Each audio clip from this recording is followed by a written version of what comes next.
Good morning class 12। आज हम देखेंगे रक्त का जमना नामक पाठ।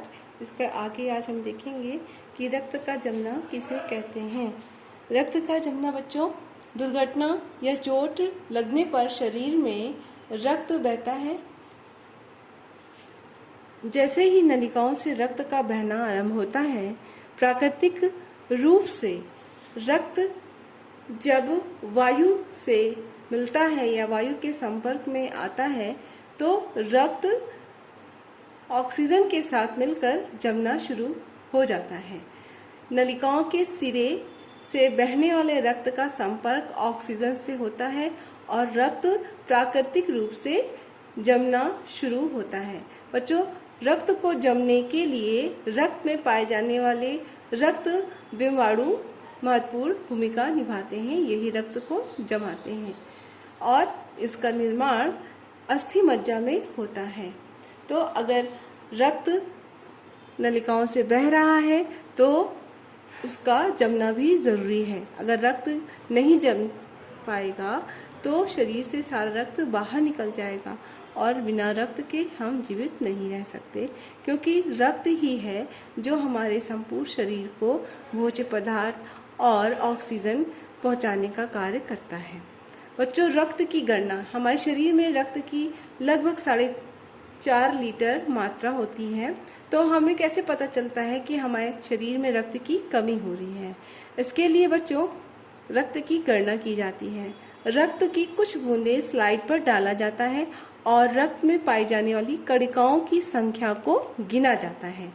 जब श्वेत रक्त कणिका और लाल रक्त कणिकाओं की संख्या जितने रक्त में होना चाहिए उतनी ही है तो हम कहेंगे कि शरीर में रक्त ठीक है, और अगर इन कणिकाओं की संख्या कम होती है तो हम कहेंगे कि रक्त में कुछ कमी है, यानी शरीर में रक्त की कमी है।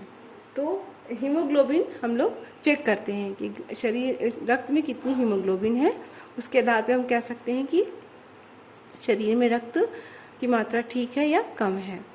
तो बच्चों, ये थी रक्त की गणना। अब है रक्त का वर्ग, यानी हमारे शरीर में या हम लोगों में या व्यक्तियों में कितने प्रकार के वर्ग का रक्त पाया जाता है। बच्चों, रक्त का वर्ग 4 प्रकार का होता है। ए वर्ग, बी वर्ग, ए बी और ओ वर्ग। ठीक है, यानी हम लोगों के अंदर अलग अलग वर्ग समूह का रक्त होता है। ए बी और ओ, यानी ए वर्ग ग्रुप, बी वर्ग, ए वर्ग या A group, B group, A B group या ओ ग्रुप, ये 4 वर्ग होते हैं ब्लड के। तो बच्चों, हम देखते हैं कि जो ए ग्रुप वाला व्यक्ति है वो केवल ए वर्ग को ही अपना रक्त दे सकता है। ए बी वर्ग का ग्रुप वाला व्यक्ति केवल ए बी वर्ग वाले ग्रुप के ही व्यक्ति को रक्त दे सकता है या आदान प्रदान कर सकता है। इसी प्रकार बी वर्ग का रक्त वर्ग का समूह बी वर्ग के ही रक्त वर्ग के समूह को ब्लड दे सकता है या ले सकता है, और ओ वर्ग का जो व्यक्ति है वो ओ वर्ग के ही व्यक्ति से ब्लड ले सकता है या उसको दे सकता है।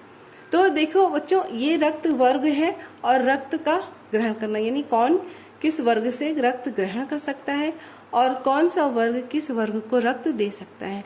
तो ये तालिका हम देखते हैं बच्चों कि जो ब्लड ग्रुप ए वाले हैं वो ग्रहण कर सकते हैं, ये यानी उन व्यक्तियों को जिनका वर्ग ए है, उन व्यक्तियों को हम ए वर्ग के व्यक्ति या ओ वर्ग के व्यक्ति से रक्त लेकर दे सकते हैं। ठीक है, तो ओ वर्ग ऐसा है जो सभी वर्ग के व्यक्ति को अपना ब्लड दे सकता है, और ए बी केवल ए बी वर्ग के ही व्यक्ति को ब्लड दे सकता है। तो ए जो है ए वर्ग के व्यक्ति से ग्रहण करेगा या ओ से ग्रहण करेगा। इसी तरह बच्चों,